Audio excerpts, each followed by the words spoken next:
பிறக்கிற ஒவ்வொருத்தருக்கும் அவங்க வாழ்ற வாழ்க்கைக்கான ஒரு பர்பஸ் இருக்கும். என்னோட பர்பஸ் என்ன ஒண்ணுமே எனக்கு புரியலையே, அதோட எனக்கு கண்ணு வேற தெரியல எப்படின்னு ஏதோ ஒரு குரல் நமக்கு கேக்குது. பார்த்தா குட்டி குட்டி டாக்ஸ், அதுல ஒரு டாக் பேசுது. இந்த படம் முழுக்கவே அந்த டாகோடைய பாயிண்ட் ஆஃப் வியூல தான் போகும். இது எல்லாமே ஸ்ட்ரீட் டாக்ஸ் தான். இதை யாரும் வளர்க்கலாம் மாட்டாங்க. குப்பையில கிடக்கிற சாப்பாடை தின்னுதான் வாழ்க்கையை ஓட்டணும். அதோட அந்த குட்டி டாக்ஸ்லாம் இப்ப நல்லாவே வளர்ந்துருச்சுங்க. நம்மளோட ஹீரோ டாக் அதோட பிரதர்ஸ் சிஸ்டர் கூட ஜாலியா விளையாடிக்கிட்டு இருக்கு. நான் பிறந்ததுல இருந்தே இப்பதான் ரொம்ப சந்தோஷமா இருக்கேனே, இப்படியே இந்த வாழ்க்கை சந்தோஷமா போனா நல்லா இருக்கும் இப்படின்னு நம்ம ஹீரோ டாகும் ஜாலியா விளையாடிக்கிட்டு இருக்கும் போதே நாயை பிடிக்கிறவங்க எல்லாம் வந்து நம்ம ஹீரோ டாக புடிச்சு கொண்டு போயிடுறாங்க. அவ்வளவுதான், நாய்களோட எண்ணிக்கையை கட்டுப்படுத்தணும்னு அவங்க பிடிக்கிற டாக் எல்லாம் கொண்டுடுவாங்க. சோ அதே மாதிரி நம்ம ஹீரோ டாகையும் கொல்றதுக்காக வேன்ல ஏத்துறாங்க. என்னோட லைஃபுக்கான பர்பஸ் என்னன்னு கண்டுபிடிக்கணும்னு நினைச்சேன், ஆனா என்னோட லைஃபே ரொம்ப சீக்கிரமா முடிஞ்சு போயிடுச்சே இப்படின்னு ஹீரோ டாகும் ரொம்ப சோகமாகுது. அவ்வளவுதான், அது இறந்து போகுது. ஆனா இறந்தாலும் மறுபிறவி எடுத்து இன்னொரு ஒரு டாகா பிறக்குது. ஆனா நல்ல வேலை இந்த தடவை ஒரு தெரு நாயா பிறக்காம இந்த பணக்காரங்களாம் வாங்குவாங்கல்ல ரெட்ரீவர் டாக்ஸ், அதுல ஒரு வகையா அது பிறக்குது. எப்பாடா ஒரு வழியா நம்ம திரும்ப பிறந்துட்டோம். இந்த லைஃப்லயாவது நம்மளோட பர்பஸ் என்னன்னு நம்ம கண்டுபிடிச்சே ஆகணும். ஆனா அகைன் நம்மள கொன்னுடுவாங்களோ இப்படின்னு நம்ம ஹீரோ டாக் நினைக்குது. ஆனா அது கொஞ்சம் வளர்ந்ததுக்கு அப்புறம் சேல் பண்றதுக்காக கூண்டுக்குள்ள அடைக்கிறாங்க. கிழிஞ்சது, நம்ம எப்படி பிறந்தாலும் நம்மள கூண்டுல தான் அடைப்பானுங்க போல அப்படின்னு ஃபீல் பண்ணிக்கிட்டே ஹீரோ டாக் கூண்டுல இருக்கும் பொழுது ஒரு கஸ்டமர் நம்ம ஹீரோ டாக் பக்கத்துல வராரு. டாக விக்கிறவரும், சார் இது பாருங்க ரெட் ரெட்ரீவர், செமையான டாக் சார், ரொம்ப ஈஸியாவே நம்மளால ட்ரெயின் பண்ண முடியும், அதை வாங்கிக்கிறீங்களா அப்படின்னு நம்ம ஹீரோ டாக் எல்லாம் தூக்கி காட்டுறாரு. டே டே என்ன ஒடுங்கடா, எனக்கு அந்த ஆளோட மூஞ்சி பிடிக்கல, நான் அவங்க எல்லாம் போகவே மாட்டேன் இப்படின்னு ஹீரோ டாகும் சொல்லுது. இப்படி பேசுதுல, இது வந்து மனுஷங்க காதுக்கெல்லாம் கேட்காது, இதை பாக்குற ஆடியன்ஸ் ஆன நமக்கு மட்டும் தான் அது கேட்கும். நம்ம ஹீரோ டாக பாக்குற அந்த கஸ்டமரும், இல்ல இல்ல எனக்கு இந்த டாக் வேணாம், வேற ஏதாவது காட்டுங்க அப்படின்னு சொல்றாரு. டாக சேல் பண்றவரும் நம்ம ஹீரோ டாக கூண்டுக்குள்ள வச்சுட்டு ஒழுங்கா டோரை க்ளோஸ் பண்ணாம வேற டாக காட்டுறதுக்கு போயிடுறாரா. என்னது இது ஓபன்ல இருக்கு, இதுதான் நம்ம டைம், குதிச்சிடுறா கைப்புள்ள அப்படின்னு நம்ம ஹீரோ டாகும் அங்க இருந்து எகிரி குதிச்சு எஸ்கேப் ஆக ஆரம்பிக்குது. ஐயோ எனக்கு ரொம்ப பசிக்குதே, உள்ள சோறு போடுவானுங்க, போனா திரும்ப கூண்டுல அடைச்சிருவானுங்களே, போன ஜென்மத்துல நம்ம இந்த குப்பை தொட்டில தான் சாப்பிட்டோம், ஏதாவது சாப்பாடு இருக்கா பாக்கலாம் அப்படின்னு ஹீரோ டாகும் சாப்பாடை தேடிக்கிட்டு இருக்கும் போது ஒரு அட்டைப்பெட்டி மேல ஏறி நிக்க அது அப்படியே கவுந்து ஹீரோ டாக் மேலேயே மூடிடுது. ஐயோ என்ன எல்லாமே இருட்டாயிடுச்சு, நம்ம எங்க போறோம் என்ன பண்றோம்னு ஒண்ணுமே தெரியலையே. இது நம்ம ஹீரோ டாகும் அந்த அட்டைப்பெட்டில இருந்து வெளியே வரதுக்கு போராடிக்கிட்டு இருக்கும் போது ஒரு ரெண்டு பேரு, டீ அங்க பாடுறா அட்டைப்பெட்டி தன்னாலேயே நகருதுன்னு போயிட்டு அதை ஓபன் பண்றாங்க. பார்த்தா உள்ள இருக்கிறது நம்ம ஹீரோ டாக் தான். யாரு இவனுங்க, பக்கத்துல இருக்கிற நாய் பண்ணையில இருந்து எஸ்கேப் ஆகி வந்துருச்சு போல, இதை நம்ம வெளியே வைத்தோம்னா நமக்கு நிறைய காசு கிடைக்கும், இதை கொண்டு போலாம் அப்படின்னு அவங்களோட வண்டியில நம்ம ஹீரோ டாக கொண்டு போக ஆரம்பிக்கிறாங்க. இவனுங்க ரெண்டு பேரும் நம்மள எங்க கூட்டிட்டு போறாங்க ஒண்ணுமே புரியலையே அப்படின்னு ஹீரோ டாகும் ஒரு குழப்பத்தோடவே வந்துகிட்டு இருக்கு. நம்ம ஹீரோ டாக கூட்டிட்டு போறவங்க ஹீரோ டாக வண்டிக்குள்ளேயே வச்சுட்டு ஏதோ ஒரு இடத்துக்கு போறாங்க. விண்டோவை கூட ஓபன் பண்ணவே இல்ல, ஃபுல்லா க்ளோஸ்டா இருக்கு. ஐயோ எனக்கு ரொம்ப தாகமா இருக்கு, என்னால மூச்சு கூட விட முடியலையே, அவ்வளவுதான் என் வாழ்க்கைக்கான அர்த்தத்தை இந்த லைஃப்லயே என்னால தெரிஞ்சுக்க முடியாது போல, அவ்வளவுதான் நான் சாக போறேன் அப்படின்னு ஹீரோ டாக் சாகர நிலைமைக்கு போகுது. கரெக்டா அந்த நேரத்துல காருக்கு வெளியே ஒரு சின்ன பையன், அவனோட பேரு ஈத்தன். அம்மா அம்மா காருக்குள்ள டாக் இருக்கு, ஆனா கார்ல விண்டோலாம் க்ளோஸ் ஆகிருக்கு, அதால மூச்சு விட முடியாது அப்படின்னு சொல்லி கார் கண்ணாடிய உடைச்சி நம்ம ஹீரோ டாக அவங்க காப்பாத்துறாங்க. ஆனா என்ன, ஹீரோ டாக் மயக்கத்துல இருக்காரு. ஆளு ரொம்ப நேரம் கழிச்சு கண்ணை முழிச்சு பாக்குறாரு. நம்ம இப்ப எங்க இருக்கோம், ஒரு வேளை செத்து போய் திரும்ப மறுபிறவி எடுத்துட்டோமோ, ஆனா பார்த்தா அப்படி தெரியலையே, அதே மாதிரிதான் நம்ம இருக்கோம். ஏய் பப்பி, நீ கண்ணை முழிச்சு எழுந்துட்டியா, நீ இப்ப நல்லா தானே இருக்க, யார் இந்த பையன் நம்மள நல்லா விசாரிக்கிறான். ஈத்தன் நீ ஒன்னும் கவலைப்படாத, சரியான டைம்ல நீ இந்த பப்பிய காப்பாத்திருக்க, இப்ப அது நல்லா ஆயிடுச்சு. இது யாரு, இந்த பையனோட அம்மாவா, இவங்க ரெண்டு பேரும் நம்மள பத்தி தான் பேசுறாங்களா, என் உயிரையே இந்த பையன் காப்பாத்திருக்கானா இப்படின்னு நம்ம ஹீரோடாகும் நடந்த விஷயங்களை புரிஞ்சுக்குது. ஐயா ஜாலி, எனக்கு இந்த பையனை ரொம்ப ரொம்ப பிடிச்சிருக்கு. ஏய் ஈத்தன், நான் இனிமே உன் கூட தான் இருக்க போறேன். அம்மா என்னம்மா இந்த பப்பி என் கூட இவ்வளவு சூப்பரா விளையாடுது, அம்மா இதை நானே வளர்க்கட்டுமா. ஈத்தன் அப்பா கிட்ட கேளு, அவர் ஓகே சொன்னார்னா நீயே வளர்த்துக்கோ அப்படின்னு அம்மா சொல்றாங்க. உடனே ஈத்தனும் அவங்க அப்பா கிட்ட போயிட்டு, அப்பா அப்பா இந்த டாக பாருங்கப்பா, இதை நானே வளர்க்கட்டுமா. ஏண்டா அதுக்கு சாப்பாடு யாரு போடுறது. அப்பா நான் போடுறேன்ப்பா, அது ஆய் போச்சுன்னா யாரா அதெல்லாம் எடுக்கிறது. அப்ப அதையும் நானே எடுக்கிறேன்ப்பா, இது சாதாரண டாக் கிடையாதுப்பா, இது ரெட்ரீவர், நம்ம எதையாவது தூக்கி போட்டோம்னா அதை ஓடி போயிட்டு எடுத்துட்டு வந்து கொடுக்கும்பா. திடீர்னு மழை பெஞ்சதுன்னு வச்சுக்கோங்களேன், இதுவே வேகமா போயிட்டு நியூஸ் பேப்பரை நனையாம கொண்டு வந்துரும். இந்த டாக நானே வளர்க்கறேன்ப்பா, ப்ளீஸ்பா.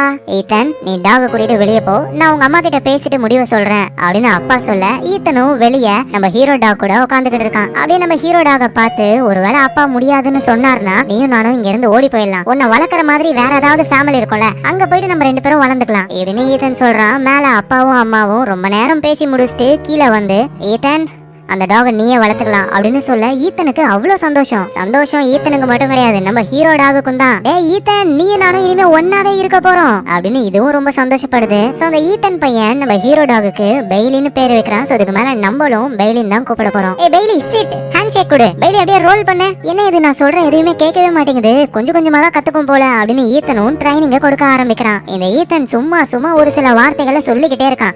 பெய்லின்னு சொல்றான், சிட்டுன்றான், ஹேண்ட் ஷேக்ன்றான், ரோல் பண்ண சொல்றான். எனக்கு எதுவுமே புரியவே இல்ல. ஆனா போக போக தான் எனக்கே புரியுது. இவனோட பேரு ஈத்தன், இவன் தான் என்னோட பெஸ்ட் ஃப்ரெண்டு. அண்ட் எனக்கும் ஒரு பேர் இருக்கு, என்னோட பேரு பெய்லி. அவன் சிட்டுன்னு சொன்னா நான் உட்காரணும், ஹேண்ட் ஷேக்னு சொன்னா என் கையை கொடுக்கணும், ரோல் பண்ண சொன்னா நான் ரோல் பண்ணணும். இதெல்லாம் நான் பண்ணனா எனக்கு அவன் சாப்பிட சாப்பாட கொடுக்கறான். எனக்கு ஈத்தன் கூட இருக்கிறது தான் ரொம்ப பிடிச்சிருக்கு. அவன் என் கூட ஜாலியா விளையாடிக்கிட்டே இருக்கான். அப்புறம் எங்களோட அம்மா அவங்க உட்காந்து பொறுமையா வேலை செஞ்சுக்கிட்டு இருப்பாங்க. நானும் அதை உட்காந்து பொறுமையா பாத்துக்கிட்டே இருப்பேன். அப்புறம் எங்க அப்பா அவரோட ஷூ ரொம்பவே நல்லா ஸ்மெல் வரும், அதை பிடிச்சி நான் இழுக்க ட்ரை பண்ணுவேன். எங்க அப்பாவுக்கு என் மேல எவ்வளவு பாசம், அடிக்கடி சீ ஓடிப்போ நாயே அப்படின்னு சொல்லுவாரு. ஈத்தன் வீட்டுல ஒரு கேட்டும் இருக்கு, நான் அதுகிட்ட பாசமா பேச ட்ரை பண்ணுவேன், ஆனா அதுதான் அடிக்குமே. அதோட ஈத்தன் கிட்ட அவங்க அம்மா தூங்குன்னு சொல்லிட்டு போவாங்க. ஆனா ஈத்தன் தூங்குற மாதிரியே சீனை போட்டு டக்குன்னு லைட் எல்லாம் ஆன் பண்ணி எனக்காக சூப்பர் ஹீரோ கதையெல்லாம் சொல்லுவான். நானும் உட்காந்து அது எல்லாத்தையும் கேட்டுக்கிட்டே இருப்பேன். ஆனா இருந்தாலும் என் வாழ்க்கையுடைய பர்பஸ் என்னன்னு எனக்கு எப்பவும் புரியவே இல்ல. நாட்கள் போச்சு, நானும் நல்லா வளர்ந்துட்டேன். சம்மர் டைம் ஈத்தனுடைய தாத்தா பாட்டி வீட்டுக்கு போறேன்னு என்ன முதலா கூட்டிட்டு போறாங்க. அது ஒரு பண்ணை வீடு, அங்க நிறைய கோழிகள்லாம் இருக்கும். அதை திரத்தி ஜாலியா நான் விளையாடிக்கிட்டு இருந்தேன். என் லைஃப்ல நான் இவ்வளவு சந்தோஷமா இருந்ததே கிடையாது. எல்லாத்துக்கும் காரணம் ஈத்தன் தான். ஏன்னா என் உயிரை காப்பாத்தி இப்ப எனக்கு ஒரு நல்ல லைஃப கொடுத்திருக்கான். சோ இப்படி நம்ம டெய்லி ஜாலியா விளையாடிக்கிட்டு இருக்கும் போது நம்ம ஈத்தனும் அவருடைய தாத்தாவும் இந்த ரக்பி பால் இருக்கும்ல, அந்த பாலை வச்சு கேட்ச் அண்ட் கேட்ச் விளையாடுறாங்க. பால் அவங்களுக்குள்ளேயே போட்டுக்கிறாங்களே தவிர நம்ம பெய்லிக்கு தூக்கி போடவே மாட்டாங்க. சோ அப்படியே அவங்க விளையாடும் பொழுது பால் தூரம் போய் விழுது. உடனே நம்ம பெய்லியும் எனக்கா பாலை கொடுக்க மாட்டீங்க, இந்த பாலை தூக்கிட்டு நான் ஓடுறேன் பாரு. ஐயோ என்னது இந்த பாலை என்னால பிடிக்க கூட முடியல, ரொம்ப பெருசா இருக்கு, என் வாய் குட்டியா இருக்கு. ஓ அதனாலதான் எனக்கு இந்த பாலை இவங்க கொடுக்கலையா? இது தெரியாம நான் ஈத்தனை சந்தேகப்பட்டனே. ஆனா ஈத்தன் கூட இந்த பாலை வச்சுக்கிட்டு நான் ஜாலியா விளையாடணும்னு ஆசையா இருக்கே அப்படின்னு நம்ம பெய்லியும் ரொம்ப சோகமா இருக்கு. அப்பதான் அது ஒரு ஐடியாவை யோசிக்குது. அந்த ரக்பி பாலை கடிச்சு ஓட்டையாக்கிட்டு இவன் அந்த பால் காத்து போய் சப்பையாயிடுச்சா, இப்ப பெய்லியால அதை கடிச்சு தூக்க முடியும். சோ நேரா அது ஈத்தன் கிட்ட வருது. ஈத்தனும் அதை பார்த்துட்டு ஏய் இந்த பால் இந்த மாதிரி பண்ணது நீதானா? சரி பெய்லி வா நம்ம விளையாடலாம், இதை நான் தூக்கி போடுறேன், எனக்காக ஓடி போய் எடுத்துட்டு வரியா அப்படின்னு ஈத்தன் தூக்கி போட நம்ம பெய்லியும் வேகமா போயிட்டு அந்த பாலை கொண்டு வந்து கொடுக்குது. சோ அகைன் ஈத்தன் தூக்கி போடுறான், பெய்லி திரும்ப போயிட்டு எடுத்துட்டு வருது. இப்படியே ஜாலியா அவங்க ரெண்டு பேரும் விளையாடுறாங்க. சோ அப்படி விளையாடிக்கிட்டு இருக்கும் போதுதான் ஈத்தனோட அப்பா அந்த இடத்துக்கு வராரு. ஈத்தனும் அப்பா இங்க பாருங்க, பெய்லி ஒரு விஷயத்த பண்ண போது பாருங்க. பெய்லி என் முதுகுல காலை வச்சு இந்த பாலை நீ பிடிக்கணும், சரியா? நீ ரெடியா தானே இருக்க? நீ சொன்னா நான் எதை வேணாலும் செய்வேன் ஈத்தன், நான் எப்பவுமே ரெடி தான். பெய்லி புடி அப்படின்னு ஈத்தன் பாலை தூக்கி போட்டு கீழே குனிஞ்சு நிக்க நம்ம பெய்லியும் வேகமா ஓடி வந்து ஈத்தனோட முதுகுல காலை வச்சு எகிரி அந்த பாலை பிடிக்குது. இத பாக்குற அப்பாவும் இம்ப்ரெஸ் ஆகுறாரு. நம்ம பையன் பெய்லி கூட ரொம்ப சந்தோஷமா இருக்கானேன்னு இவரும் சந்தோஷப்படுறாரு. சோ சம்மர் லீவ் முடிஞ்சு வீட்டுக்கு போயிடுறாங்க.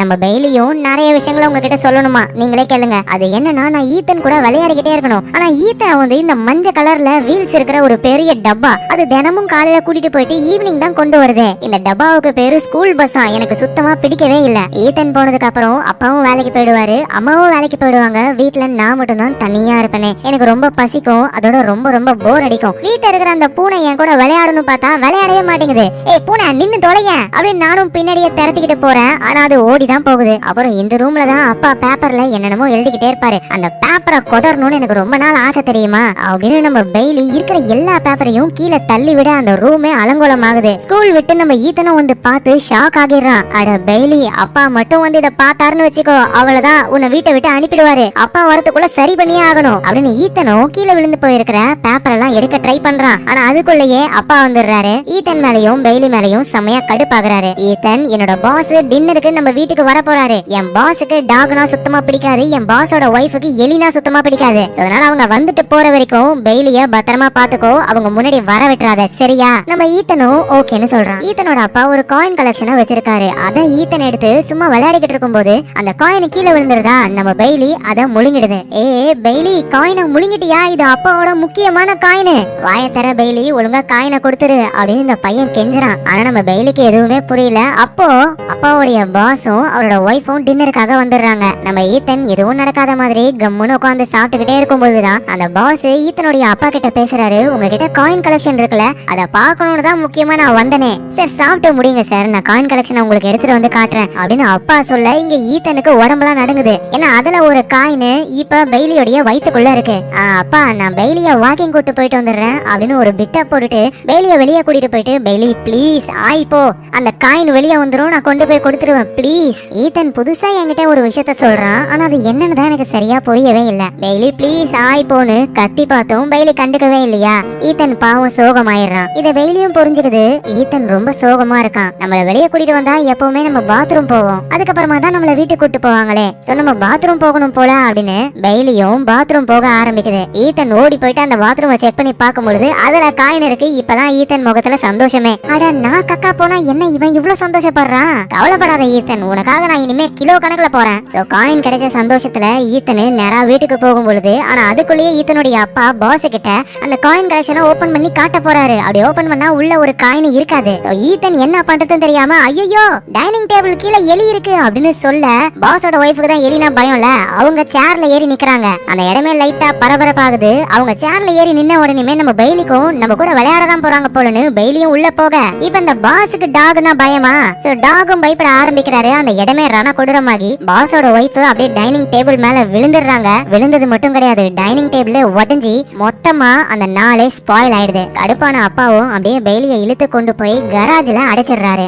என்ன ஆச்சு, எப்பவும் நான் ஈத்தன் கூட தானே படுத்து தூங்குவேன், என்ன இங்க கொண்டு வந்துட்டாங்க, ஈத்தன் நீ எங்க போன அப்படின்னு பெய்லியும் ரொம்ப சோகமாகுது. சோ வீட்டுல எல்லாரும் தூங்கிடுறாங்க. ஈத்தன் மெதுவா கராஜ் கிட்ட வந்து பெய்லி அவனால பார்க்க முடியல, ஆனா இருந்தாலும் வெளியே இருந்தே பெய்லி ஐம் சோ சாரி, என்னாலதான் இது எல்லாமே நடந்தது, என்ன மன்னிச்சிரு அப்படின்னு ரொம்ப சோகமா பேசுறான். உள்ள இருக்கிற பெய்லிக்கும் ஈத்தன் என்ன பேசுறான்னு எனக்கு புரியல, ஆனா ஈத்தன் ரொம்ப சோகமா இருக்கான்னு மட்டும் எனக்கு தெரியுது. நான் சீக்கிரமா ஈத்தன் கிட்ட போயே ஆகணும் அப்படின்னு கராஜ்ல இருக்கிற தம்மா துண்டு ஓட்ட வழியா எஸ்கேப் ஆகி நேரா வேகமா ஈத்தனுடைய பெட்ரூமுக்கு போகுது. ஈத்தனுக்கும் பெய்லிய பார்த்ததுக்கு அப்புறம் தான் அவ்வளவு சந்தோஷம். நம்ம பெய்லியும் எனக்கு நல்லாவே தெரியும் ஈத்தனுக்கு நான் வேணும் அப்படின்னு, அதை விட முக்கியமா எனக்கு ஈத்தன் வேணும், ஈத்தன் இல்லாம என்னால இருக்க முடியாதுன்னு ஈத்தன் கூட அது சந்தோஷமா படுத்து தூங்குது. சோ அடுத்த நாள் ஆகுது. ஈத்தனும் பெய்லியும் ஜாலியா விளையாடிக்கிட்டு இருக்காங்க. ஈத்தன் அவனுடைய ட்ரிக்ஸ், பெய்லி நான் அதை தூக்கி போடுறேன், என் முதுகுல ஏறி கேட்ச் புடி, அதே ட்ரிக்கையே பண்ணிக்கிட்டே இருக்கான். பெய்லியும் அதே மாதிரி ஜம்ப் பண்ணி அந்த பாலையும் பிடிக்குது. இப்படி இவங்க சந்தோஷமா விளையாடுறத மேல இருந்து ஈத்தனுடைய அப்பாவும் அம்மாவும் பாத்துக்கிட்டு இருக்காங்க. சோ இப்படியே பல வருஷங்கள் கடந்து போகுது. ஈத்தன் வளர்ந்துட்டான். ஹை ஸ்கூல்ல ரக்பி பிளேயரா பார்ட்டிசிபேட் எல்லாம் பண்றாரு. ஆனா என்ன சரியான வாய்ப்பு கிடைக்கல. ஈத்தன் விளையாடுறாரோ இல்லையோ அவருக்காக பெய்லி வெயிட் பண்ணிக்கிட்டே இருக்கும். அந்த ஃபீல்டுலயே விளையாடி முடிச்சுட்டு அவரோட ஃப்ரெண்ட்ஸ் கூட நடந்து வரும்பொழுது பெய்லியும் கூட வந்துகிட்டே இருக்கும். ஏன்னா பெய்லியும் ஈத்தனுடைய ஃப்ரெண்டு தானே. அப்ப ஈத்தனோட ஃப்ரெண்டு ஒருத்தன் பெய்லிய பின்னாடி இருந்து உதச்சிக்கிட்டே வரான். ஏன்னா ஈத்தன் நீ எங்க போனாலும் அந்த நாயை கூடவே கூட்டிட்டு போறியே, இது என்ன உன் கேர்ள் ஃப்ரெண்டா அப்படின்னு ஈத்தன் அந்த பையன் கலாய்க்கும் பொழுது நம்ம பெய்லி அந்த பையனோட காலுக்குள்ள புகுந்து வந்து காலை தட்டி விட்டு அந்த பையன் கீழே விழுந்துடுறான். சுத்தி இருக்கிற எல்லாரும் சிரிக்கிறாங்க. டே ஒழுங்கா எழுந்துடுறா, நீ விழுந்ததுக்கு நாயே சிரிக்குதுடா, ஏ லூசு நாய் எல்லாம் சிரிக்காது அப்படின்னு அந்த பையன் சொல்ல, அவனுக்கு நம்ம பெய்லிய பத்தி தெரியல போல. ஐயோ எப்படி விழுந்தா அவன், செம ஃபன்னிப்பா இப்படின்னு நம்ம பெய்லியும் சிரிச்சுக்கிட்டு தான் இருக்கு. என்ன அவங்களுக்கு கேட்கல அவ்வளவுதான். அவரும் ஈத்தன் பெய்லிய கூட்டிட்டு ஒரு தீம் பார்க்குக்கு போறாரு. அங்க நிறைய பேர் ஐஸ்கிரீம் அது இதுன்னு சாப்பிடுறாங்க. அது எல்லாத்தையும் பார்த்த பெய்லி ஐயோ எவ்வளவு சோறு, எனக்கு யாராவது சோறு போடுங்களேன் அப்படின்னு ஒவ்வொருத்தரையா புடிச்சிட்டு சுத்துது. அவதான் சடனா ஈத்தன் மேல ஒரு வித்தியாசமான ஸ்மெல் வரத பெய்லி புரிஞ்சுக்குது. என்ன இவன் உடம்புல இருந்து ஒரு ஸ்மெல் வருது, அதுவும் அந்த பொண்ணையே உத்து பாத்துக்கிட்டே இருக்கான், ஒருவேளை அந்த பொண்ணு தான் ஏதாவது பண்ணிருப்பாளோ அப்படின்னு பெய்லி நேரா நம்ம ஈத்தன் பாத்துக்கிட்டு இருக்கிற ஒரு பொண்ணு கிட்ட போக, அந்த பொண்ணும் பயந்து திரும்பி பார்க்க ஈத்தன் சாரி கேக்குறாரு. ஐயோ அது என்னோட டாக் தான், இது சரியான முட்டாள் டாகுங்க, அதான் தெரியாம பண்ணிடுச்சு. உடனே அந்த பொண்ணும் பெய்லிய பிடிச்சி, பாக்குறதுக்கு முட்டாள் டாக் மாதிரி தெரியலையே, ரொம்ப அறிவாளி டாக் மாதிரில தெரியுது அப்படின்னு தடவி கொடுக்க, ஆஹா எவ்வளவு சூப்பரா இருக்கு, ஈத்தன் கூட இந்த மாதிரி பண்ணது இல்லையே. சோ இங்க ஈத்தனுக்கு அந்த பொண்ணு ரொம்ப ரொம்ப பிடிச்சிருக்கு. எப்படி பிக்கப் பண்றதுன்னு தெரியல. ஆமா நீங்க சொல்றது உண்மைதான், என் டாக் ரொம்பவே அறிவாளியான டாக், நம்ம ரெண்டு பேரும் சேர்ந்து பாப்கார்ன் சாப்பிடலாமா அப்படின்னு ஒரு கேட்க, அந்த பொண்ணு அப்படியே ஒரு மாதிரி வெக்கப்பட்டு ஓகேன்னு சொல்றாங்க. இங்க நம்ம பெய்லி என்னது இப்ப அந்த வித்தியாசமான ஸ்மெல் அந்த பொண்ணு உடம்புல இருந்தும் வருது, அதாவது நம்ம ஈத்தன் அந்த பொண்ணை பார்த்து என்ன ஃபீல் பண்ணாரோ அதே ஃபீலிங் இப்ப அந்த பொண்ணு கிட்டயும் வருது. சோ ரெண்டு பேருமே ஒன்னா சேர்ந்து டைம் ஸ்பெண்ட் பண்றாங்க. சோ அவங்களுக்குள்ள ஃப்ரெண்ட்ஷிப் ஸ்டார்ட் ஆகி அது லவ்வாவும் மாறுது. அவங்க நிறைய இடத்த சுத்தி பாக்குறாங்க. கூடவே நம்ம பெய்லியும் கூட்டிட்டு போவாங்க. சோ ஈத்தன் அவரோட கேர்ள் ஃப்ரெண்டா அவருடைய அப்பா அம்மா கிட்ட காட்டலான்னு போனா அப்பாவும் அம்மாவும் சண்டை போட்டுக்கிட்டே இருக்காங்க. அந்த சண்டை முத்தி போய் ரெண்டு பேரும் அடிச்சுக்கிறாங்க. ஈத்தன் நடுவுல போயிட்டு அவங்க அப்பாவை தள்ளி விட்டு, அப்பா ப்ளீஸ் இதுக்கு மேல அம்மா கூட சண்டை போடுற மாதிரி இருந்தா இங்க இருக்காதீங்க அப்படின்னு சொல்ல, அந்த அப்பங்காரம் புரிஞ்சுக்கிட்டு இதுக்கு மேல சண்டை போட போடாம இருப்பான்னு பார்த்தா பொட்டி படுக்கையெல்லாம் எடுத்துக்கிட்டு அங்க இருந்து போயிடுறான். சோ ஈத்தனுடைய அம்மா பெய்லி இவங்க 3 பேர் தான் அந்த வீட்டுல வாழ ஆரம்பிக்கிறாங்க. ஒரு கேட் இருக்கும்ல, அந்த கேட் நல்லா வயசாகி போய் செத்துடுச்சு. வீட்டுக்கு பின்னாடி அதை புதைச்சு வைக்கிறாங்க. என்னது அந்த பூனையை ஒளிச்சு வைக்கிறாங்களா? ஓ, நம்ம கண்டுபிடிக்கணுமா? சரி கண்டுபிடிப்போம். தோண்டு தோண்டு தோண்டு தோண்டு. அம்மா இந்த பாருங்க, பூனையை கண்டுபிடிச்சிட்டேன் இப்படின்னு போயிட்டு பெய்லி நிக்க அம்மா அதை பார்த்துட்டு பயந்து போறாங்க. பூனையை கண்டுபிடிச்சதுக்கு ஏதாவது பிஸ்கெட் போடுவாங்கன்னு பார்த்தா அலறாங்க அப்படின்னு பெய்லியும் பயந்து ஓடி வந்துருது. சோ ஈத்தன் ஹை ஸ்கூல்ல அந்த ரக்பில வேற லெவல்ல கேம் பிளே பண்றதுனால அவருடைய மேல் படிப்புக்காக ஸ்காலர்ஷிப்பை கொடுக்குறாங்க. இதனால ஈத்தனோட அம்மா, கேர்ள் ஃப்ரெண்டுன்னு எல்லாருமே சந்தோஷப்படுறாங்க. சும்மா வேற லெவல்ல என்ஜாய் பண்ண ஆரம்பிக்கிறாங்க. ஆனா அந்த இடத்துக்கு ஈத்தனுடைய அப்பா வராரு. அவரு நல்லா குடிச்சிருக்காரா, அந்த இடத்துல வந்து பிரச்சனை எல்லாம் பண்றாரு. ஆனா ஈத்தன் அவங்க அப்பா கிட்ட, அப்பா ப்ளீஸ் எல்லாருமே சந்தோஷமா இருக்கும், அந்த சந்தோஷத்தை கெடுக்காதீங்க. சரி சரி, ஏதோ நீ ஸ்காலர்ஷிப் வின் பண்ணிட்டேன்னு சொல்லி உன்னை பாராட்டலான்னு வந்தேன், நான் போறேன் அப்படின்னு அவரு போறாரு. இத ஒரு பையன் பார்த்துட்டு, என்ன ஈத்தன் உங்க அப்பா ரொம்ப போதையில இருக்காரு போல அப்படின்ற மாதிரி நெக்கலா பேசுறான். ஏன்னா அந்த பையனுக்கு ஸ்காலர்ஷிப் எல்லாம் கிடைக்கலன்னு காண்டு. சோ அப்பாவை பத்தி இன்னும் சில வார்த்தை தப்பா பேச நம்ம ஈத்தனுக்கு கோவம் வந்து அந்த பையனை ஓங்கி ஒரு அடி எல்லாரும் முன்னாடியும் அந்த பையனுக்கு அவமானம் ஆயிடுது. சோ அதனால கோவப்பட்ட அந்த பையன் நைட் டைம்ல ஈத்தனுடைய அம்மான்னு எல்லாருமே தூங்கும் பொழுது வீட்டுக்குள்ள ஒரு பட்டாசை போட்டு விட்டுறான். இதை நம்ம பெய்லியும் பாக்குது. ஓடி போயிட்டு அந்த பையனுடைய காலை கடிச்சு பிடிச்சு இழுக்குது. அந்த பையனும் பயத்துல உதறி விட்டுட்டு ஓடுறான் வேகமா. அந்த பட்டாசு வந்து வெடிக்கலாம் இல்ல, அதுல இருந்து நெருப்பு வருது. அதனால வீடே பத்திக்கிட்டு எரிய ஆரம்பிக்குது. இதை பாக்குற பெய்லியும், இது நெருப்பு தானே, இது உடம்புல பட்டா ரொம்பவே வலிக்கும்ல, ஈத்தனும் அம்மாவும் மேலதான் இருக்காங்க, அவங்கள நான் காப்பாத்தியே ஆகணும் அப்படின்னு பெய்லி வேகமா போயிட்டு ஈத்தனையும் அம்மாவையும் எழுப்புது. அவங்களும் புரிஞ்சுக்கிறாங்க வீட்டுல ஃபயர் ஆயிடுச்சுன்னு. படிக்கடி வழியா கீழே போலான்னு பார்த்தா ஆல்ரெடி கீழே நெருப்பு பரவிடுச்சு. ஒரே வழி ஃபர்ஸ்ட் ஃப்ளோர்ல இருந்து ஜன்னல் வழியா இவங்க இறங்கணும். ஈத்தன் அங்க இருக்கிற துணியெல்லாம் வச்சு அவங்க அம்மாவையும் பெய்லியையும் அழகா கீழே இறக்கிட்டாரு. ஆனா இவரால இறங்க முடியல. வர வழியே இல்ல, நெருப்பு வேற ரொம்ப அதிகமாயிடுச்சு. அதனால ஃபர்ஸ்ட் ஃப்ளோர்ல இருந்து அப்படியே கீழே குதிக்கிறாரு. ஈத்தனோட காலு மோசமா அடிபடுது. ஆம்புலன்ஸ்க்கும் கால் பண்ணி ஈத்தனை ஆம்புலன்ஸ்ல ஏத்துறாங்க நம்ம பெய்லி. ஏய் நீங்க எல்லாரும் என் ஈத்தனை எங்க கொண்டு போறீங்க, ஈத்தனை என்ன விட்டு எங்க போற அப்படின்னு ஈத்தனை நினைச்சு கவலைப்படுது. ஈத்தனை ஆம்புலன்ஸ்ல ஏத்தி கொண்டு போறாங்க. பெய்லி அந்த ஆம்புலன்ஸ் பின்னாடியே வேகமா ஓடுது. ஆனா அந்த ஆம்புலன்ஸ் ரொம்ப ஃபாஸ்டா போயிடுதா, பெய்லியால அதை பிடிக்க முடியல. ஆனா அப்பதான் வெடி போட்டான்ல ஒரு பையன், அந்த பையனை பெய்லி பார்த்துட்டு, இவன் தான் எல்லாத்துக்கும் காரணம், என் ஈத்தனை என்னை விட்டு அனுப்பிட்டான் அப்படின்னு ஓடி போயிட்டு அந்த பையனை பிடிக்க ஆரம்பிக்குது. அந்த பையனும் கீழே விழுந்துடுறான். போலீஸ்லாம் வந்து, ஏ தம்பி உன் வீடு எங்க இருக்கு? என் வீடு பக்கத்து ஏரியால இருக்கு. பக்கத்து ஏரியால வீடு வச்சுக்கிட்டு இந்த நேரத்துல எங்க என்ன பண்ற? அது வந்து சார் நான் தெரியாம தான் பண்ணேன். என்ன தெரியாம பண்ண? உன் மேல சந்தேகமா இருக்கு, ஸ்டேஷனுக்கு வா அப்படின்னு கூட்டிட்டு போறாங்க. அவ்வளவுதான், தப்பு பண்ணவனும் மாட்டிக்கிட்டான். இப்ப வீடு எரிஞ்சு போனதுனால ஈத்தனுடைய தாத்தா பாட்டி இருப்பாங்கல்ல, அவங்க வீட்டுக்கு போறாங்க. ஈத்தனோட கால் அடிபட்டு இருக்கா, அவர் அந்த குச்சியை வச்சுக்கிட்டு நடந்து வராரு. ஈத்தன் நீ எப்பவும் வேகமா தானே நடப்ப, இப்ப என்ன குச்சியை வச்சுக்கிட்டு நடந்துகிட்டு இருக்க? அந்த குச்சியை தூக்கி போடு, என் கூட விளையாடு அப்படின்னு அந்த குச்சியை கடிச்சு தூக்கி போட ட்ரை பண்ணுது. அங்க இருக்கிறவங்க எல்லாம் தடுக்கிறாங்க. பாவம் பெய்லிக்கு ஈத்தன் கால்ல அடிபட்டுடுச்சு அப்படின்ற விஷயம் புரியல அதுக்கு. ஈத்தன் வந்து பெய்லி கூட பழைய மாதிரி விளையாடவே முடியாது. இன்னொரு விஷயம் என்னன்னா, சின்ன வயசுல ஈத்தன் வந்து நம்ம பெய்லிய பார்த்து ஏ பாஸ் டாக் அப்படின்னு கூப்பிட்டா என்ன பண்ணிக்கிட்டு இருந்தாலும் சரி பெய்லி குறைச்சிரும். ஏ பாஸ் டாக் அப்படின்னு சொன்னா திரும்ப குறைக்கும். ஏன்னா பெய்லிக்கே அந்த மாதிரி கூப்பிட்டா சுத்தமா பிடிக்கவே பிடிக்காது. நம்ம ஈத்தனோட கால்ல அடிபட்டதுனால அவருக்கு ஸ்காலர்ஷிப்பே எதுக்கு கிடைச்சது? இந்த ரக்பி விளையாடுறதுனாலதான். ஆனா இதுக்கு மேல அவரால் கேம் பிளே பண்ண முடியாததுனால அந்த ஸ்காலர்ஷிப்பும் இல்லாம போகுது. வேற வழி இல்ல, ஃபார்மிங்க பத்தின படிப்பை படிக்கலாம் அப்படின்னு சொல்லி ஒரு 4 வருஷம் அவரை ஹாஸ்டல்ல தங்கி காலேஜுக்கு போக போறாரு. அதோட ஈத்தன் வந்து ரொம்ப டிசப்பாயின்மெண்ட்ல இருக்காரா. அவரை பாக்குறதுக்காக அவரோட கேர்ள் ஃப்ரெண்ட் வராங்க. இங்க பாரு, இதுக்கப்புறம் நீ என்ன பாக்குறதுக்குலாம் வராத, நமக்குள்ள எதுவுமே கிடையாது, பிரேக்கப் பண்ணிக்கலாம் அப்படின்னு ஈத்தன் சொல்றாரு. பாவம் அந்த பொண்ணுக்கு இந்த விஷயம் சுத்தமா பிடிக்கவே இல்ல. ஈத்தன் ப்ளீஸ் அவசரப்பட்டு எந்த முடிவையும் எடுக்காத, நான் ஒன்னும் அவசரம் எல்லாம் படல, நீ உன் லைஃப பாரு, நான் என் லைஃப பாக்குறேன் அப்படின்னு ஈத்தன் சொல்ல அந்த பொண்ணு அப்படியே சோகமா அங்க இருந்து போறா. அப்ப நம்ம பெய்லி வந்து, ஏய் என்ன வந்துட்டு என் கூட விளையாடாம போற, அந்த மாதிரி விளையாட கூப்பிடுது. இவங்களும் பால தூரம் தூக்கி போட்டு டக்குன்னு கார் எடுத்துக்கிட்டு அங்க இருந்து போயிடுறாங்க. பெய்லியும் சோகமா பாக்குது.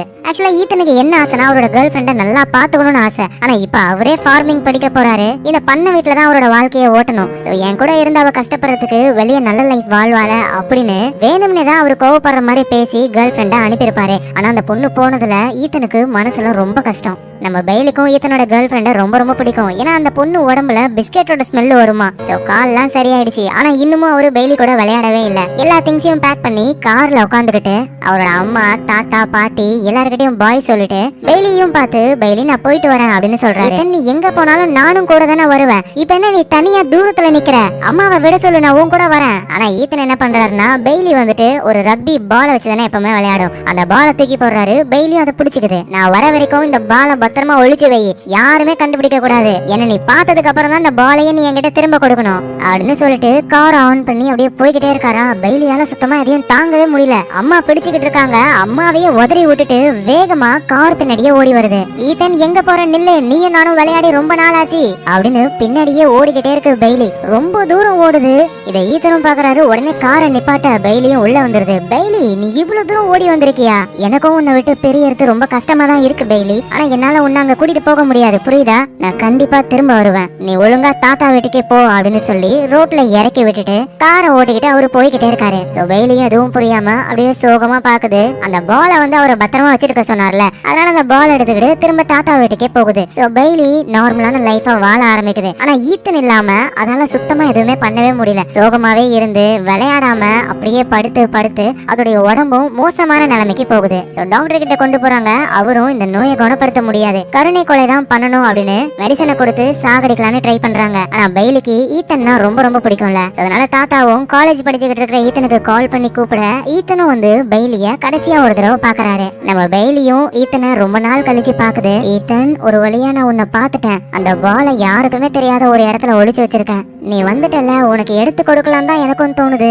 ஆனா உடம்பு ரொம்ப சோர்வா இருக்கு இப்படின்னு பெய்லியும் சொல்லுது. ஈத்தனும் பெய்லி ரொம்ப ஒரு வழியில இருக்கு அப்படின்னு புரிஞ்சுக்கிறாரு. பெய்லி, நான் உன்னை ரொம்ப ரொம்ப மிஸ் பண்ண போறேன் அப்படின்னு சொல்லி அந்த மெடிசனையும் கொடுக்கறாங்க. பெய்லியும் கொஞ்சம் கொஞ்சமா சாக ஆரம்பிக்குது. என்னோட வாழ்க்கையோடைய பர்பஸ் என்னன்னு எனக்கு இப்பவும் சுத்தமா புரியல. இப்ப இந்த வாழ்க்கையும் எனக்கு முடிஞ்சிருச்சே அப்படின்னு பெய்லி இறந்து மறுபிறவி எடுக்குது. இப்ப நம்ம பெய்லி ஒரு போலீஸ் டாக். ஆளு வளர்ந்து கொஞ்சம் பப்பி ஆயிட்டாரு. நம்ம திரும்பவும் வந்துட்டோம். என்ன வித்தியாசமா இருக்கு வாலு முகம் எல்லாம். ஈத்தன் எங்க போனா? அதோட என் உடம்பு ரொம்ப வித்தியாசமா இருக்கேன்னு பெய்லி கீழே குனிஞ்சு பாக்குது. பார்த்தா பெய்லி இந்த பிறவில பொண்ணு. ஐயோயோ, நம்ம என்ன பொண்ணா அப்படின்னு ஷாக்ல தெரிச்சு ஓடுது. சோ பெய்லி போலீஸ் டாகா இருக்கிறதுனால அதுக்கு ட்ரைனிங்க கொடுக்கறாங்க. பெய்லி ஒரு சூப்பரான போலீஸ் டாகாவும் மாறுது. சோ இந்த பிறவில பெய்லிக்கு வந்து எலி அப்படின்னு பேர் வைக்கிறாங்க. பட் ஆனா நம்ம பெய்லினே கூப்பிடலாம். ஒரு போலீஸ் ஆபீசர் அவரு தான் பெய்லிய பாத்துக்கிறாரு. நைட்டு தூங்கும்போது பெய்லி வந்து ஈத்தன் கூட என்ன பண்ணும், தினமும் நைட்டு ஈத்தன் கதெல்லாம் சொல்லுவான். போன பிறவி ஞாபகம் அதுக்கு இருக்கு. ஆனா இந்த போலீஸ் ஆபீசர் கொரட்டை விட்டு தூங்குறாரா. பெய்லி ரொம்ப சோகமாகுது. ஆனா இருந்தாலும் அவர் என்னென்ன வேலை கொடுக்கறாரோ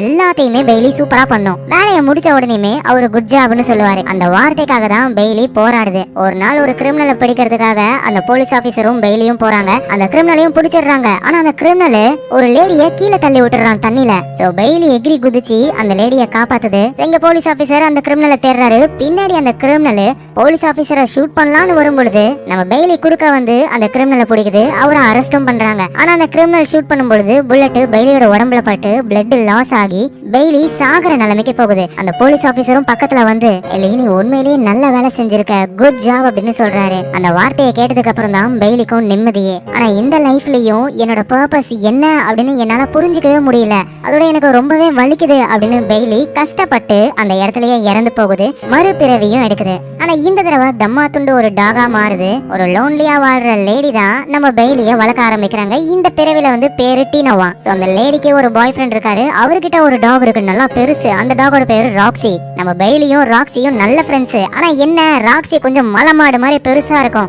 எப்ப வேணாலும் என் மேல உருண்டுருவானோன்னு பயத்திலேயே வாழ வேண்டியதா இருக்கு அப்படின்னு பெய்லி புலம்பிக்கிட்டே இருக்கும். அப்புறம் மேரேஜ் ஆகி குழந்தைலாம் பிறக்குமா. அந்த குழந்தைங்க வளர்ந்து நம்ம பெய்லிய படாத பாடுபடுத்துவாங்க. ட்ரெஸ் எல்லாம் மாட்டி விட்டு கண்ணாடி எல்லாம் மாட்டி விட்டு பெய்லிய ஒரு வழி பண்றாங்க. பெய்லிக்கு இருக்கிற ஒரே ஆறுதல் அந்த ராக்ஸின்ற பெரிய டாக் தான். ஆனா ராக்ஸி கிட்ட இருக்கிற ப்ராப்ளம் என்னன்னா, என்னோட சாப்பாடையும் சேர்த்து தின்றுவான். அவன் கேட்க போனா குறைப்பான். அவனை அடுத்த பிறவில நான் உன்னை விட பெருசா ஆகி உன்னை கடிச்சு சாப்பிட்றேன்டா அப்படின்னு நம்ம பெய்லியும் கம்முன்னு உட்காந்துரும். சோ இப்படியே பல வருஷங்கள் போகுது. ஒரு நாள் ராக்ஸியா ஹாஸ்பிட்டல் கூட்டு போறாங்க. போனவங்க திரும்ப வரவே இல்லை. ஏன்னா ராக்ஸி இறந்து போயிடுச்சு போல. இங்க நம்ம பெய்லியும் தனியா லோன்லியா வாழ்ந்து அதுவும் இந்த பிறவில இறந்து போகுது. சாகிறதுக்கு முன்னாடி இந்த லைஃப்லயும் என்னோட பர்பஸ் என்னன்னு எனக்கு சுத்தமா தெரியல அப்படின்னு அது இறந்து போகுது. அடுத்த பிறவி எடுக்குது. இந்த தடவையும் ஒரு சூப்பரான டாகா ஆகுது. சோ அந்த டாக்ஸ ஒரு இடத்துல வைக்கிறாங்க. இந்த ஹோம்லெஸ் பீப்புள் மாதிரி வேலை வெட்டி இல்லாம போதை பொருளை யூஸ் பண்ற ஒரு 2 பேர் அவங்க நம்ம பெய்லிய வாங்குறாங்க. சோ பெய்லியும் இந்த லைஃப் கொஞ்சம் மோசமாவே தான் இருக்கு. ஏன்னா என்ன ஒரே இடத்துல கட்டி போட்டு வச்சிருக்காங்க. என்ன வாக்கிங் கூட கூட்டிட்டு போகவே இல்ல. சாப்பாடும் ரொம்ப லேட்டா தான் வைக்கிறாங்களே. நைட்ல அவங்க 2 பேரும் வெளியே போயிடுறாங்க. பகல்ல வந்து தூங்கிக்கிட்டே இருக்காங்க. என் கூட விளையாடவும் மாட்டாங்க. சோ இப்படின்னு பெய்லி ரொம்ப சோகமா இருக்கு. பெய்லியோட ஓனர்ஸ் அந்த 2 பேரு அவங்க போதை பொருளுக்கு அடிமையானவங்க. காரை ஓட்ட தெரியாம ஓட்டி எங்க போய் சொருனாங்களோ அவங்க அதோட வீட்டுக்கு வரவே இல்லை. பெய்லியும் சாப்பாடு இல்லாம அங்கேயே ரொம்ப நாள் இருக்கு. இதை புரிஞ்சுக்கிற ஒருத்தர் அவரோட ட்ரக்ல கொண்டு போய் பெய்லிய வளர்ப்பாருன்னு பார்த்தா நடு ரோட்ல ஹைவேல விட்டுட்டு போயிடுறாரு. இவனை எங்க போறது, எனக்கு வேற ரொம்ப பசிக்குதே அப்படின்னு பெய்லியும் அப்படியே கால் போன போக்குல நடந்து போய்கிட்டே இருக்கு. சோ அப்படி போகும்போதுதான் ஒரு பார்க்ல ஒரு டாக பாக்குது. அந்த டாகோடைய ஓனர் வராங்க. என்ன இவங்க மேல வித்தியாசமா பிஸ்கெட் ஸ்மெல் எல்லாம் வருது அப்படின்னு பெய்லிக்கு புரியல. சோ அந்த ஓனரை பார்க்கும் பொழுது அந்த லேடியை இது வரைக்கும் பெய்லி பார்த்ததே கிடையாது. சோ பெய்லியும் அங்க இருந்து அப்படியே பொறுமையா போக ஆரம்பிக்குது. நிறைய இடங்களை கடந்து போகுது. போற வழியில எங்கேயாவது ஏதாவது பொருள் கிடைச்சா தின்னுகிட்டே அதோட வாழ்க்கைய வாழுது. இந்த லைஃப்லயும் எனக்கான பர்பஸ நான் கண்டுபிடிக்கவே இல்லை அப்படின்னு சோகமா அது போய்கிட்டு இருக்கும் போதுதான் தூரத்துல ஒரு வீடு இருக்கு. அந்த வீடை பெய்லி ஆல்ரெடி பார்த்த மாதிரியே அதுக்கு தோணுது. அது ஈத்தனுடைய தாத்தா பாட்டி வீடு. நம்ம இங்க வந்துட்டோமா அப்படின்னா ஈத்தன் இப்ப இருப்பான்ல அப்படின்னு வேகமா ஓடுது. பார்த்தா கொஞ்சம் ஒரு வயசான ஒரு ஆள் இருக்காரு. பெய்லியும் பக்கத்துல போயிட்டு அவரை முட்டி மோதி ஸ்மெல் பண்ணும்போதுதான் அந்த வயசான ஆளு வேற யாரும் கிடையாது, ஈத்தன் அது புரிஞ்சுக்குது. ஏன்னா இத்தனை மறுபிறவி எடுத்து நிறைய வருஷங்கள் வாழ்ந்துருக்குல. இந்த டைம்ல ஈத்தன் நல்லாவே வளர்ந்து வயசானவராவே ஆயிட்டாரு. வந்திருக்கிறது பெய்லி. ஆனா இந்த விஷயம் ஈத்தனுக்கு தெரியாதுல. எழுந்துரு, எங்க இருந்து நீ வந்திருக்க, ஐ திங்க் உனக்கு பசிக்குதுன்னு நினைக்கிறேன் அப்படின்னு சொல்லி ஈத்தன் சாப்பாடு எல்லாம் போடுறாரு. ஆக்சுவலா ஈத்தன் அவரோட லைஃப்ல பெய்லிக்கு அப்புறம் இன்னொரு டாக வளர்க்கவே இல்லை. ஏன்னா அவருக்கு பெய்லி மட்டும்தான் ரொம்ப ரொம்ப பிடிக்கும். ஆனா உண்மையிலேயே பெய்லி வந்திருக்கு. பாவம் அவருக்கு புரியல. சாப்பாடெல்லாம் போட்டு முடிச்சதுக்கு அப்புறம் பெய்லிய கொண்டு போயிட்டு ஒரு சேரிட்டி கிட்ட கொடுக்குறாரு. அவங்க வந்து பெய்லிக்கான வேற ஒரு வீட்டை ஏற்பாடு பண்ணி கொடுத்துருவாங்க. சோ பெய்லியும் கதறுது, ஈத்தன் இத்தனை வருஷம் கழிச்சு உன்னை பார்த்திருக்கேன் ஈத்தன், உன்னை விட்டு என்னால பிரிய முடியாது, ப்ளீஸ் என்ன வீட்டுக்கு கூட்டு போ அப்படின்னு அது கெஞ்சுது. ஆனா ஈத்தனுக்கு எதுவுமே புரியல. அவர் அங்க இருந்து சரி போயிட்டு வரேன் அப்படின்னு போய்கிட்டே இருக்காரு. அப்புறம் ஈத்தன் வீட்டுக்கு வந்துடுறாரு. நைட்லாம் அவரால் தூங்க முடியல. என்னன்னே தெரியல. இப்ப விட்டு வந்தார்ல அந்த டாகோட ஞாபகமாவே இருக்கு. ஏன்னா அது உண்மையிலேயே பெய்லி தான். இவரோட உள்ளுணர்வு அதை புரிஞ்சுக்குது. ஆனா இவரால புரிஞ்சுக்க முடியல. சரி ஏதோ ஒண்ணு அந்த டாக நம்ம வளர்ப்போம் அப்படின்னு இவரு கொண்டு போய் விட்டதை அவரே வாங்குறதுக்கு போறாரு. நம்ம பெய்லியும் ஈத்தன் திரும்ப வரத்தை பார்த்துட்டு எனக்கு தெரியும் ஈத்தன் நீ எனக்காக திரும்ப வருவனு, ஐ ஜாலி, நான் திரும்பவும் ஈத்தன் கூட ஜாலியா விளையாட போறேன் அப்படின்னு சந்தோஷமா ஈத்தன் கூடவே போகுது. சோ ஈத்தனும் பெய்லிய வளர்க்க ஆரம்பிக்கிறாரு பெய்லினே தெரியாம. அதோட பெய்லிக்கு இப்ப அவரு பட்டி அப்படின்னு பேரு வச்சு காலர் எல்லாம் போட்டு விடுறாரு. நைட்டு தூங்கும் போதெல்லாம் பெய்லி பக்கத்துல வந்து படுத்துக்கும். பெய்லிக்கு ஒரு விஷயம் மட்டும் தெளிவா புரியுது, ஈத்தன் சோகத்துல இருக்காரு. சோ இப்பதான் பெய்லிக்கே ஞாபகம் வருது, பார்க்ல ஒரு லேடி மேல வித்தியாசமான ஸ்மெல் வந்ததுல அது பிஸ்கெட்டோட ஸ்மெல். ஈத்தனோட கேர்ள் ஃபிரெண்ட் மேல இருந்து தான் அந்த ஸ்மெல் வரும் அப்படின்னா அந்த டாகோட ஓனருக்கும் ஈத்தனோட கேர்ள் ஃபிரெண்டுக்கு அது ஒரு சம்பந்தம் இருக்குன்னு வேகமா அந்த இடத்துக்கு போகுது. ஸ்மெல் பண்ணியே ஒரு வழியா ஈத்தனுடைய கேர்ள் ஃபிரெண்ட கண்டுபிடிச்சிருது. அவங்களும் கொஞ்சம் வயசாயிட்டாங்க. சோ பார்க்ல ஒரு டாக வச்சிட்டு இருந்தாங்களே அவங்க வந்து ஈத்தனோட கேர்ள் ஃபிரெண்டோட பொண்ணு. சோ அதனாலதான் அவங்க மேலயும் இவங்களோட ஸ்மெல் வந்திருக்கு போல. சோ பெய்லிய கேர்ள் ஃபிரெண்டும் பாக்குறாங்க, இது என்ன டாக், இல்லமா பார்க்குக்கு வந்துச்சு திரும்பவும் இந்த இடத்துக்கு வந்திருக்கு, என்ன டாக் யாரோடனே தெரியலையே, இல்லையே காலர் போட்டிருக்காங்களே அப்படின்னு அந்த கேர்ள் ஃபிரெண்டும் காலரை செக் பண்ணா பேரு பட்டி, ஓனரு நம்ம ஈத்தனோட பேர் போட்டிருக்கு. இவங்க அப்படியே ஷாக் ஆகுறாங்க. நேரா பெய்லியை கூட்டிட்டு ஈத்தனை பார்க்க போறாங்க. ஈத்தனும் விண்டோ வழியா வெளியே அவரோட கேர்ள் ஃபிரெண்ட் நிக்கிறத பார்த்துட்டு ஷாக் ஆகுறாரு. ஏன்னா இத்தனை வருஷம் கழிச்சு அவங்க வந்திருக்காங்க. இவரு கேர்ள் ஃபிரெண்டே நினைச்சுக்கிட்டு மேரேஜ் கூட பண்ணல. கேர்ள் ஃபிரெண்டும் கதவை தட்டுறாங்க. அவரு திறக்கிற மாதிரியே இல்ல. உடனே நம்ம பெய்லி அதோட பங்குக்கு அதுவும் கதவை தட்ட ஒரு வழி இல்லாம ஈத்தனும் டோரை திறக்கிறாரு. ஈத்தனும் உன்னோட டாக் இங்க இருந்து நேரா எங்க வீட்டுக்கு வந்துருச்சு, சோ அதான் திரும்பி கொடுத்துட்டு போக வந்தேன் அப்படின்னு டாக கொடுத்துட்டு அவங்க அங்க இருந்து போறாங்க. ஈத்தனோட மனசு சுத்தமா கேட்கவே இல்ல. வேகமா ஓடி போறாரு அவரோட கேர்ள் ஃபிரெண்ட் கிட்ட. அது வந்து நான் உன்னை வேணும்னே பிரேக்கப் எல்லாம் பண்ணல ஈத்தன், அதை பத்தி நீ எதுவும் கவலைப்படாத, அதெல்லாம் நடந்து பல வருஷம் ஆயிடுச்சு, சரி நான் போயிட்டு வரேன் அப்படின்னு கேர்ள் ஃபிரெண்ட் சொல்ல ஒரு நிமிஷம் பாப்கார்ன் சாப்பிட போலாமா அப்படின்னு சொல்லி ஒரு கேக்குறாரு. அந்த கேர்ள் ஃபிரெண்டுக்கும் மேரேஜ் ஆகி பொண்ணுலாம் இருக்காங்க. ஆனா ஹஸ்பண்ட் கூட டைவர்ஸ் வாங்கிட்டாங்க போல. சோ இப்ப இவங்களும் தனியா தான் இருக்காங்க. நம்ம ஆளுக்கு மேரேஜே ஆகல. சோ அதனால இவங்க ரெண்டு பேரும் இப்ப ஒண்ணு சேர்றாங்க. திரும்பவும் லவ் பண்ண ஸ்டார்ட் பண்றாங்க. இத நம்ம பெய்லியும் பாக்குது. அடடா இப்ப இவங்க ரெண்டு பேரும் உடம்புல இருந்தும் அதே ஸ்மெல் வருதே அப்படின்னு சொல்லுது. சோ இப்ப ஈத்தனுக்கும் அவரோட கேர்ள் ஃபிரெண்டுக்கும் மேரேஜ் ஆகுது. ஈத்தன் அவ்வளவு சந்தோஷப்படுறாரு. அந்த பண்ண வீட்லயே ஈத்தனும் அவரோட கேர்ள் ஃபிரெண்டும் ரொம்ப சந்தோஷமா டைம் ஸ்பெண்ட் பண்றாங்க. ஆனா என்ன பெய்லி அவ்வளவா கண்டுக்கவே மாட்டாங்க. ஏய் பட்டி ஓரமா போ அப்படின்ற மாதிரி தான் அவர் சொல்றாரா. என்னது பட்டியா, எனக்கு அந்த பேரு பிடிக்கவே இல்ல ஈத்தன், என்னோட பேரு பெய்லி, மறந்துட்டியா, இவனுக்கு நான் தான் பெய்லின்னு எப்படி நான் புரிய வைக்கிறது அப்படின்னு பெய்லி யோசிச்சுக்கிட்டு இருக்கும் போதுதான் ஒரு விஷயம் ஞாபகத்துக்கு வருது. அந்த பாலை ஒளிச்சு வைக்க சொல்லிருப்பாருல ஈத்தனை, பெய்லியும் அந்த பிறவில ஒளிச்சு வச்சிருக்கோம். சோ அந்த இடம் இப்ப பெய்லிக்கு தெரியும்ல. வேகமா போயிட்டு அந்த பாலை கொண்டு வருது. நேரா ஈத்தன் கிட்ட நிக்க, ஏ பட்டி இந்த பாலை நீ எங்க கண்டுபிடிச்ச, இத பெய்லி ஒளிச்சு வச்சிருந்தது, நானும் அதை கண்டுபிடிக்க ட்ரை பண்ண என்னால முடியல, அது சரி டாகுங்களுக்குள்ள வாசனை அடிக்கும் போல கண்டுபிடிச்சிட்டேன், எது ஸ்மெல்ல வச்சு கண்டுபிடிச்சனா, டே ஈத்தன் நான் தான் பெய்லி, அதனாலதான் ஈஸியா கண்டுபிடிச்சேன், சரி சரி ஓகே போய் விளையாடு அப்படின்னு ஈத்தன் போய்கிட்டே இருக்காரா. ஆனா பெய்லி என் கூட விளையாடுன்ற மாதிரி குறைச்சிக்கிட்டே இருக்கு. வேற வழி இல்லாம ஈத்தனும் அந்த பாலை தூக்கி போடுறாரு. பெய்லியும் ஓடி போயிட்டு எடுக்குது. இவரு சின்ன வயசுல பார்த்த பெய்லி அந்த பாலை எடுக்கும் பொழுது எடுத்ததுக்கு அப்புறம் என்னென்னலாம் பண்ணுமோ அதையே இந்த டாகும் பண்ணுதா.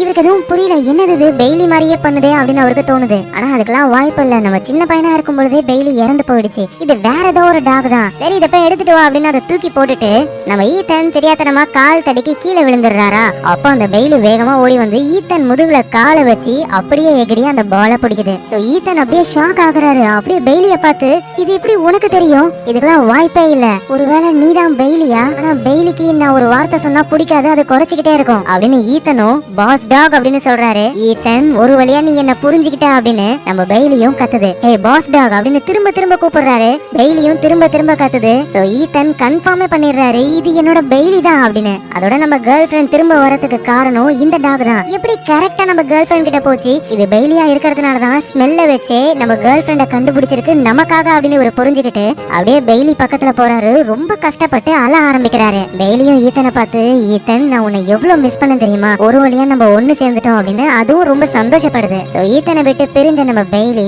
நிறைய மறுபிறவி எடுத்து திரும்பவும் இப்ப ஈத்தன் கூடவே சேர்ந்து ஒரு சந்தோஷமான லைஃப் அவங்க வாழ்றாங்க. அதோட பெய்லியும் இந்த லைஃப்ல தான் என்னோட பர்பஸ் என்னன்னே கண்டுபிடிச்சிட்டேன். ஆனா அதுக்கு முன்னாடி மனுஷங்களோட பர்பஸ் என்னன்னா நடந்த ஒரு விஷயத்த நினைச்சுக்கிட்டு சோகமாவே இருக்க கூடாது, எப்பவுமே சந்தோஷமா இருக்கணும், பிடிச்சவங்க கூட பிடிச்ச மாதிரியான லைஃப வாழணும். கடந்த காலத்தை பத்தியும் நினைக்காம எதிர்காலத்தை பத்தியும் நினைக்காம வாழ்ற இந்த நிகழ்காலத்தை ரொம்ப சந்தோஷமா வாழணும். இதுதான் மனுஷங்களுடைய பர்பஸ். அப்படின்னா என்ன மாதிரியான டாகுடைய பர்பஸ் என்ன?